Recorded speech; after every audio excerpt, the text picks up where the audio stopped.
सुन सुन गौआ देशवा जवार के लोग में चल के वोट देबे झारी के ललकार के चल के वोट देबे झारी के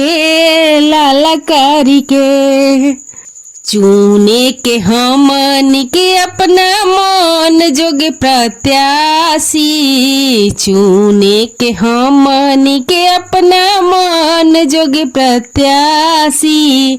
चुने के वही जो होखी जन सेवक अभिलाषी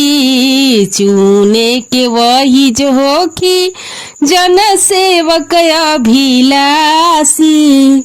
मन जोग निशानावा पर मोहर के मार के लालाकार के चला वोट देबे झारी के लालाकार के चला वोट देबे झारी के लालाकार के जाति और पाति की चक्कर में न पड़ जाति और पाति की चक्कर में न पड़ ईमानदार जग कल्याणी के चुने के ईमानदार जग कल्याणी के चुने के चल के हमनी के वोट देबे झारी के लालाकार के हो चला वोट देबे झारी के लालाकार के हो चला वोट देबे झारी के लालाकार के सुन भैया बहिनी जाग थोड़ा वक्त निकाल